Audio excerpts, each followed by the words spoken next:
சகோதரிகள், சகோதரர்கள், அன்பு பிள்ளைகள், இந்த சத்தத்தை கேட்டுக் கொண்டிருக்கிற பூசப்பாடியில் இருக்கிறதான அன்பு பிள்ளைகள், உங்கள் எல்லாரையும் இந்த சாயந்தர நேரத்துல பார்ப்பது மிகுந்த மகிழ்ச்சி. நாங்க இங்கதான் பக்கத்துல சின்ன சேலத்துல இருந்து நாங்க வந்திருக்கிறோம்.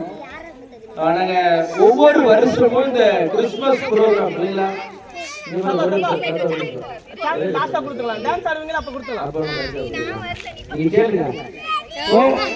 ஒவ்வொரு வருஷமும் இந்த கிறிஸ்துமஸ் ப்ரோக்ராம் கொண்டாடுவது வழக்கம். ஆனா எதுக்காக இந்த கிறிஸ்துமஸ் நாங்க கொண்டாடுறோம், ஏன் இந்த கிறிஸ்துமஸ் நாங்க கொண்டாடுறோம் அப்படின்றத ஒரு 2 நிமிஷத்துல நாங்க சொல்லிட்டு இங்க இருந்து நாங்க கடந்து போயிருவோம். பொதுவா இந்த பூமியில கடவுள் மனிதனை உண்டாக்கின பொழுது பாருங்க, கடவுள் தான் மனிதனை உண்டாக்கினார். மனுஷன் கடவுளை உண்டாக்க முடியாது. கடவுள் மனுஷனை உண்டாக்கி சில கட்டளைகளையும் கற்பனைகளையும் கொடுத்திருந்தாரு. பாடி இந்த பூமியில வாழும் பொழுது இப்படித்தான் வாழணும், உண்மையா வாழணும், மற்றவங்களை நேசிச்சு வாழணும், பாவம் செய்யக்கூடாது, மற்றவங்க முன்பாடி நீ அன்போட இருக்கணும், இப்படிலாம் சொல்லி கடவுள் மனுஷனுக்கு சில கட்டளைகளை கொடுத்தாருங்க. அந்த கட்டளைக்கு மனுஷங்க கீழ்ப்படிஞ்சு வாழ்ந்துகிட்டு இருந்தாங்க. அது வரைக்கும் எந்த பிரச்சனையுமே கிடையாது மனுஷனுக்கு. கடவுள் சொன்ன வார்த்தையின்படி மனுஷன் கீழ்ப்படிஞ்சு நடக்கும் பொழுது மனுஷனுக்கு எந்த பிரச்சனையும் இல்லை. ஆனா என்னைக்கு மனுஷன் கடவுளுக்கு விரோதமான காரியங்களை, தேவன் அருவருக்கிற காரியங்களை அவர் சொன்ன வார்த்தைக்கு மாறா செய்ய தொடங்கின பொழுது கடவுளுடைய கோபம் மனுஷங்க மேல வந்துச்சு. இப்ப உதாரணத்துக்கு பெற்றவங்க நம்ம நிறைய அப்பா அம்மா இதெல்லாம் கேக்குறீங்க, நம்முடைய பிள்ளைகள் நம்முடைய வார்த்தைக்கு கீழ்ப்படியலன்னா அவங்க மேல நம்ம கோபப்படுறோம். ஏன்? ஒரு பிள்ளை, என் பிள்ளை இப்படித்தான் இருக்கணும், என் பிள்ளை இப்படித்தான் வாழணும், என் பிள்ளை இப்படித்தான் ஜீவிக்கணும்னு சொல்லி நம்ம எதிர்பார்க்கிறோம். அந்த எதிர்பார்க்கிற விதமா பிள்ளைங்க வாழ்ந்துச்சு அப்படின்னா பிள்ளைங்க மேல சந்தோஷமா இருக்கிறோம். ஆனா நம்ம சொல்ற பேச்சு கேட்காத பிள்ளைங்க மேல அப்பா அம்மாவுக்கு எப்பவுமே கோபம் தான் வரும். ஏன்னா சொல்றத கீழ்ப்படியில. அதே போலதாங்க கடவுள் சொன்ன வார்த்தைக்கு மனுஷங்க யாரும் கீழ்ப்படியாததுனால அந்த தேவனுடைய கோபம் மனுஷங்க மேல மூடிடுச்சு. அதனால என்ன ஆச்சுன்னா சாபமும் பாவமும் வியாதியும் நிம்மதி இல்ல, சமாதானம் இல்ல, ஒரே குடும்பத்துல வாழ்வாங்க. ஆனா கணவன் மனைவிக்குள்ள பிரச்சனை இருக்கும், அப்பாவுக்கும் பிள்ளைக்கும் சண்டை நடக்கும். இது எங்கன்னா எதனாலன்னா கடவுளோடு கூட இருக்கிற அந்த தொடர்பு, கடவுளோடு கூட இருக்கிற அந்த உறவு அது முடிஞ்சதுனால மனுஷன் நிலையற்று அலைந்து திரிகிறாங்க. நிம்மதி இல்ல, சந்தோஷம் இல்ல, சமாதானம் இல்ல, விடுதலை இல்ல, போராட்டம், கண்ணீர், கவலை. இதனாலதான் கண்ணதாசன் ஒரு பாட்டுல சொன்னாரு, எங்கே நிம்மதி, எங்கே நிம்மதி, அங்க எனக்கு ஒரு இடம் வேணும். அப்போ இந்த பூமியின் மேல எங்கேயும் நிம்மதி இல்லைங்க, சமாதானம் இல்ல, ஜனங்கள் அலைஞ்சு திரிகிறவர்களா இருந்தாங்கப்பா. அது மட்டும் இல்ல, வியாதியின் கொடுமை, வியாதியின் போராட்டம் அவ்வளவு கொடுமைங்க. அந்த தருணத்துல ஜனங்கள் அலைஞ்சு திரிகின்ற பொழுது 2000 வருஷத்துக்கு முன்பாக வானத்தையும் பூமியையும் உண்டாக்கின இயேசு, அவர் மனித அவதாரம் எடுத்து இந்த பூமியில பிறந்தார். அவர் தாங்க இயேசு. அவர் தேவன். அவர் மதத்தை ஸ்தாபிக்கிறதுக்காக இந்த பூமிக்கு வரல. ஒரு மதத்தை ஸ்தாபிப்போம், ஒரு மதத்தை அப்படி அந்த நோக்கத்தோட அவருக்கு வரவே இல்லைங்க. அவர் வந்ததுக்கான நோக்கமே கண்ணீரோடு இருக்கிற ஜனங்களுக்கு விடுதலை கொடுக்கணும், வியாதியோடு இருக்கிற ஜனங்களுக்கு சுகத்தை கொடுக்கணும், குடும்பத்துல பிரச்சனையோடு இருக்கிறவங்களுக்கு அற்புதத்தை செய்யணும். அப்படித்தான் அந்த நோக்கத்தோடு தான் இயேசு இந்த பூமிக்கு வந்தாரு. நீங்க வேதத்தை முழுசா வாசிச்சு பாத்தீங்கன்னா அந்த வேதத்துல அவர் மதத்தை ஸ்தாபிக்க வரவில்லை. அவர் எதுக்காக வந்தார் என்றால் அழுகிறவங்களுக்கு, கஷ்டப்படுறவங்களுக்கு விடுதலை கொடுக்கணும், சந்தோஷத்தை கொடுக்கணும்ன்றதுக்காக தான் இந்த பூமிக்கு வந்தாருங்க. பொதுவா இந்த பூமியில எந்த ஒரு குழந்தை பிறந்தாலும் அந்த குழந்தைக்கு ஒரு பெரிய தரிசனத்தை நம்ம எதிர்பார்ப்போம். நம்ம பெற்றவங்க இருக்கிறோம், நமக்கு ஒரு குழந்தை பிறக்குது அப்படின்னா நம்ம என்ன நினைப்போம்? என் பிள்ளை ஒரு டாக்டர் ஆகணும், என் பிள்ளை ஒரு இன்ஜினியர் ஆகணும், என் பிள்ளை ஒரு பெரிய ஆளாகணும், அவன் பெரிய மனுஷன் ஆகணும், அவன் நல்லா வாழணும் அப்படின்னு தான் நம்ம எதிர்பார்ப்போம். ஆனா கடவுள் இந்த பூமிக்கு வந்த பொழுது வாழணுன்றதுக்காக வரலீங்க. இந்த பூமிக்கு வரும் பொழுது உங்களுக்காகவும் எனக்காகவும் சாகணுன்றதுக்காக தான் இந்த கடவுள் இந்த பூமிக்கு வந்தாருங்க. பாருங்க, நம்ம செஞ்ச பாவம், நம்ம செஞ்ச அக்கிரமம், குடிக்கிறோம், தப்பு பண்றோம், வேற அப்பா அம்மாவுக்கு கீழ்படியதில்ல, சொல்றோம், எவ்வளவு ஏதோ சின்ன வயசுல இருந்து ஏதாவது ஒரு பாவத்தை நம்ம செஞ்சிருப்போங்க. அப்ப பாவம் செஞ்சவங்க எல்லாம் பரிசுத்தமான இடத்துக்கு போக முடியாதுங்க. அப்ப நமக்கு பாவம் மன்னிப்பு கொடுக்கணுன்றதுக்காக தான், நமக்கு விடுதலை, நமக்கு ரட்சிப்பை கொடுக்கணுன்றதுக்காக தான் இயேசு இந்த பூமியில வந்தாருங்க. இயேசு அதுக்காக தான் இந்த பூமியில வந்தாரு. ஒரு பெரிய விடுதலை கொடுக்கணும், ஒரு பெரிய அற்புதத்தை செய்யணுன்றதுக்காக தான் இந்த பூமிக்கு அவர் வந்தாருங்க. அந்த இயேசு இன்னைக்கு இந்த கிராமத்துக்கு வந்திருக்கிறாருங்க. இதுக்காக பணமோ பொருளோ வேற எந்த ஒரு இதோ கொடுக்கணுன்ற அவசியம் கிடையாதுங்க. நீங்க உள்ளத்தின் ஆழத்திலிருந்து நீங்க இயேசுவை நோக்கி பார்க்கும் பொழுது இலவசமா அந்த சந்தோஷத்தை கொடுக்கிறாருங்க, இலவசமா அந்த சமாதானத்தை கொடுக்கிற ஒரு தேவனா இருக்கிறாருங்க. அந்த இயேசு இன்னைக்கு இந்த கிராமத்துக்கு வந்திருக்கிறாருங்க. உங்களுக்கு சமாதானத்தை கொடுக்கணுன்றதுக்காக இந்த பூமிக்கு வந்திருக்கிறாருங்க. ஒருவேளை தீராத வியாதியா, தீராத பலவீனமா, போராட்டமா, குடும்பத்துல சண்டை சச்சரவா, எப்ப பார்த்தாலும் நிம்மதி இல்லையா, ஒரு பிரச்சனை முடிஞ்சா அடுத்த பிரச்சனை, அந்த பிரச்சனை முடிஞ்சா அதுக்கு அடுத்த பிரச்சனை, இப்படி தொடர்ச்சியா பிரச்சனை வந்துகிட்டே இருக்குதா? எல்லாத்துக்கும் ஒரே தீர்வு ஆண்டவராகிய இயேசு கிறிஸ்து மட்டும்தாங்க.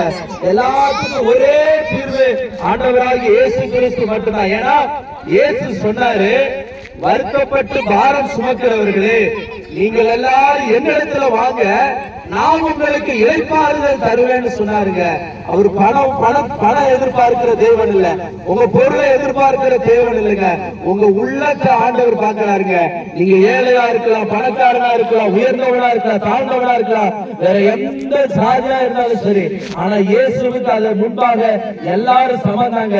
நீங்க அவரை நோக்கி பார்த்தா பொழுதும், அவரை நோக்கி பார்த்த முகங்கள் ஒரு நாள் வெட்கப்பட்டு போவதில்லைங்க.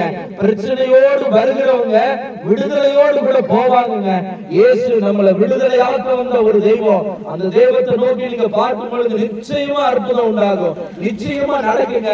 பாருங்க, எந்த ஒரு பொருளுக்குமே நிச்சயமான ஒரு முடிவு உண்டு. ஒரு பொருள்னா அந்த பொருளுக்கு ஒரு முடிவு இருக்கு. இந்த ஸ்பீக்கர் இருக்கா, இதுக்கு ஒரு முடிவு இருக்கு. நம்முடைய வாகனத்துக்கு ஒரு முடிவு இருக்கு. எந்த ஒரு பொருள் ஆரம்பம்னு ஒண்ணு இருந்துச்சுன்னா அந்த பொருளுக்கு கட்டாய முடிவுன்னு ஒண்ணு இருக்குங்க. அப்படின்னா இந்த உலகத்துக்கு ஒரு ஆரம்பம் இருந்துச்சுன்னா கட்டாயம் இந்த உலகத்துக்கு ஒரு முடிவு இருக்குங்க. இந்த உலகம் சீக்கிரத்தில் முடியும் பொழுதுங்க, இந்த உலகம் முடியும் பொழுது முழு மனுஷங்களும் ரெண்டு இடத்துல போய் இறங்குவாங்க. ஒண்ணு சொர்க்கம், இன்னொன்னு நரகங்க. இந்த சொர்க்கத்துக்கு உண்மையா இருந்தவங்க தான் போவாங்க, நரகத்துக்கு பாவம் செஞ்சவங்க எல்லாருமே அந்த நரகத்துக்கு தான் போவாங்க. நான் கேட்கிறேன், இந்த யூனிஃபார்ம் போட்டுருக்காங்க பிள்ளைங்க, இந்த பிள்ளைங்க யூனிஃபார்ம் போட்டுக்கிறதுனால ஸ்கூலுக்குள்ள அவங்க அலோவ் பண்ணுவாங்க. இதே பிள்ளைங்க போலீஸ் ஸ்டேஷன்ல வேலை செய்ய போனா விட மாட்டாங்க. காரணம், அந்த இடத்துக்கு போறதுன்னா ஒரு தகுதி இருக்கு. இப்ப போலீஸ் ஸ்டேஷன் போறவங்க காக்கி சட்டை போட்டிருக்காங்க, அவங்க ஸ்கூல் யூனிஃபார்ம் போட்டுட்டு போலீஸ் ஸ்டேஷனுக்குள்ள போக முடியாது. ராணுவத்துக்குள்ள போறவங்க அவங்களுக்கு ஒரு உடுப்பு இருக்கு, ஒரு உடை இருக்கு. ஏன்? ஒவ்வொரு இடத்துக்கு போறவங்களுக்கு ஒவ்வொரு வஸ்திரங்கள் இருக்கு, ஒரு தகுதி இருக்குங்க. அப்போ சொர்க்கத்துக்கு போகணும்னா ஒரு தகுதி இருக்கு. பாவம் செஞ்சவங்க, தப்பு பண்ணவங்க, இப்படி பாவத்துல வாழ்ந்தவங்க எப்படி அந்த பரிசுத்த இடத்துக்கு போக முடியும்? அந்த உண்மையான இடத்துக்கு எப்படிங்க போக முடியும்? போக முடியாது. அப்ப நம்ம எல்லாருமே நரகத்துக்கு தான் பார்த்துருவாங்க, நம்ம எல்லாருமே நரகத்துக்கு தான் பார்த்துருவாங்க. ஆனா நம்மளை உண்டாக்கின கடவுள் நாம யாரும் நரகத்துக்குள்ள போய்விட கூடாதுன்றதுக்காக பெற்றவங்க இருக்கிறீங்க. என்னைக்காவது உங்க பிள்ளைங்க கெட்டு போகணும்னு நீங்க நினைப்பீங்களா? இல்ல, பிள்ளை நல்லா இருக்கணும்னு சொல்லி நினைப்பீங்க. அது போல நம்மளை உண்டாக்கின கடவுள் நம்ம நல்லா இருக்கணும், சொர்க்கத்துல இருக்கணும்ன்றதுக்காக அவர் ஒரு முடிவு பண்ணாரு. நானே போய் இந்த ஜனங்களுக்காக நான் பலியாகிறேன், நானே போய் இந்த ஜனங்களுக்கு விடுதலை கொடுப்பேன். ஏன்னா ரத்தம் சிந்துதல் இல்லாம பாவ மன்னிப்பு கிடையாதுங்க. ஒரு மனுஷனுடைய பாவம் மன்னிக்கப்படணும்னா, ஒரு மனுஷனுடைய கர்மம் நீக்கப்படணும்னா, ஒரு மனுஷனுடைய சாபம் முறிக்கப்படணும்னா ஒரு ரத்தம் சிந்தப்படணுங்க. அந்த ரத்தம் குற்றமில்லாத ரத்தமா இருக்கணும். அப்போ கடவுள் என்ன செஞ்சாருன்னா, சரிப்பா நீ பாவம் பண்ற, நீ பாவம் பண்ணிட்டு என்கிட்ட வர முடியாது, அதனால நீ என்ன செய்யணும்னா ஒரு மிருக பலியை கொடு. மிருக பலி கொடுத்தீங்கன்னா உன் பாவம் மன்னிக்கப்படும் கடவுள் சொன்னாரு. அப்ப மனுஷன் என்ன பண்ணானா, பாருங்க, ஒரு மிருகத்தின் மேல தண்ணி தெளிப்பாங்க. ஏன்னா என் பாவத்தை நீ ஏத்துக்க, என் சாபத்தை நீ ஏத்துக்கன்னு சொல்லும் பொழுது அந்த மிருகம் ஆடோ மாடோ தலையாட்டும். ஏன் தலையாட்டாத வரைக்கும் ஏன் அதை வெட்ட மாட்டேங்கிறோம்னா நம்முடைய பாவங்களை அதை ஏற்றுக்கொள்ளுது. நான் ஏத்துக்கிறேன் அப்படின்னு சொல்லும் பொழுது அந்த மிருகத்தை நாம வெட்டுறோம். அப்ப நம்முடைய பாவங்கள் மன்னிக்கப்படுது. ஆனா மனுஷங்க என்ன பண்றாங்கன்னா பலி செலுத்துறது பாவம் செய்யறது, பலி செலுத்துறது பாவம் செய்யறது, இப்படி மாறி மாறி செஞ்ச உடனே கடவுள் ஒரு முடிவு பண்ணாருங்க. நானே போய் இந்த ஜனங்களுக்காக மறிக்கிறேன், நானே போய் இந்த ஜனங்களுக்கு ஒரு விடுதலை தருவேன்னு சொல்லிட்டு அவர் மனித அவதாரம் எடுத்து இந்த பூமிக்கு வந்தாரு. அவர் தாங்க இயேசு. அந்த இயேசு இந்த பூமியில பிறந்ததுக்கான நோக்கமே நமக்காக மறிக்கணும்ன்றதுக்காக தாங்க. உங்க பாவத்தையும் எங்க பாவத்தையும் அவர் ஏற்கனவே சிலுவையில சுமந்து தீர்த்துட்டாருங்க. இனி இந்த சாபத்தை நீங்க சுமக்கணும்னு அவசியம் இல்ல, இந்த வியாதியை நீங்க சுமக்கணும்னு அவசியம் இல்ல, இந்த போராட்டத்தை நீங்க சுமக்கணும்னு அவசியம் இல்ல. ஏன்னா ஏற்கனவே உங்களுக்கு விடுதலையை இயேசு கிறிஸ்து சிலுவையில செஞ்சு முடிச்சுட்டாருங்க. அந்த இயேசு நிச்சயமா உங்களை விடுவிப்பார். அந்த இயேசு நிச்சயமா உங்களுடைய வாழ்க்கையில அற்புதத்தை செய்வார். நீங்க பணம் கொடுக்கணும்னு அவசியம் இல்லைங்க. பணமோ பொருளோ உங்களுடைய எந்த பரிகாரமோ தேவையில்லை. முழு உள்ளத்தோடு நீங்க இயேசுவை நோக்கி நீங்க பார்ப்பீர்களானால் கட்டாயம் இயேசு உங்களை விடுதலை ஆக்குவார். கட்டாயம் இயேசு உங்களை ரட்சிப்பாருங்க. அந்த இயேசு கிறிஸ்து இன்னைக்கு உங்க கிராமத்துக்கு வந்திருக்கிறாருங்க. ஏத்துக்கிறதும் ஏத்துக்காததும் உங்களுடைய விருப்பங்க. இது கட்டாயம் அல்ல, யாரையும் வற்புறுத்துறது இல்லைங்க. உங்களுக்கு மனம் இருந்தா கேட்கலாம், உங்களுக்கு விருப்பம் இருந்தா நீங்க கேட்கலாம். ஆண்டவர் நிச்சயம் உங்களை விடுவிப்பார், நிச்சயம் உங்களை உயர்த்துவாருங்க. ஒருவேளை நீங்க இங்க இருக்கிறவங்கள வியாதிகளோடு இருக்கலாம், ஒருவேளை போராட்டத்தோடு, இது வந்து கதை கிடையாதுங்க. ஏதோ வந்த ஒரு கதை சொன்னா அப்படி இல்ல. இது சத்தியம், இது உண்மை, இது மாறாது, இது நிச்சயம் நடக்குங்க. இந்த உலகம் ஒரு நாள் முடியும். அன்றைக்கு நாம எல்லாரும் சொர்க்க ராஜ்யத்துக்கு போகணும் அப்படின்னா ஆண்டவராகிய இயேசு கிறிஸ்துவை நீங்க நிச்சயம் விசுவாசிக்கிறீங்க, அவரை நம்பணும். அப்படிப்பட்டவங்களுக்கு மட்டும்தான் பரலோகத்துல இடம். ஏன்னா இயேசு சொன்னாரு, நானே வழியும் சத்தியமும் ஜீவனுமா இருக்கிறேன், என்னை அல்லாமல் ஒருவரும் சொர்க்கத்துல வர முடியாதுன்னு இயேசு சொன்னாருங்க. இன்னைக்கு நீங்க எல்லாரும் சொர்க்கத்துல போகணுமா? கட்டாயம் இயேசு உங்களுடைய பாவங்களை மன்னிப்பாருங்க. நீங்க அவரை நோக்கி கூப்பிட்டா மட்டும் போதும். உங்க கண்களை மூடி உங்க உள்ளத்தின் ஆழத்திலிருந்து இயேசுவே நீங்க எனக்கு உதவி செய்யுங்க, இந்த பிரச்சனைக்கு இந்த போராட்டத்துக்கு ஒரு விடுதலை கொடுங்கன்னு ஒரே வார்த்தை நீங்க சொல்லும் பொழுது அந்த நேரத்திலேயே கடவுளுடைய கரம் உங்க மேல இறங்குங்க. ஒரு பெரிய அற்புதத்தை அவர் நிச்சயமா செய்வாருங்க. இப்பொழுதும் ஒருவேளை யாருக்காவது நீங்க அப்படி இந்த போராட்டத்துல இருப்பீங்கன்னா இலவசமா இயேசு அதுல இருந்து விடுதலை தருவாருங்க. இதுக்காக நீங்க செய்யணும்னு ஒரு அவசியம் இல்லை. நீங்க இருக்கிற இடத்துல உங்க கண்களை மூடுங்க. நம்பிக்கை இருந்ததுன்னா இயேசு நிச்சயமா உங்க பிரச்சனைக்கு ஒரு முடிவு தருவார் அப்படிங்கிற ஒரு நம்பிக்கை இருந்துச்சுன்னா நீங்க இருக்கிற இடத்துல உங்க கண்களை மூடுங்க. கட்டாயம் நாங்க உங்களுக்காக ஜெபிப்போம். இந்த ராத்திரியில கர்த்தருடைய வல்லமை உங்க மேல இறங்குங்க. நீங்க பெரிய அற்புதத்தை விடுதலையும் பார்ப்பீங்க.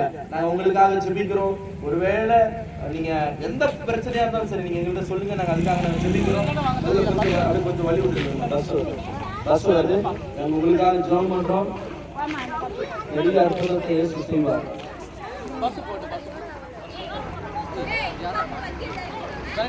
ஆஃப் பண்ணிட்டா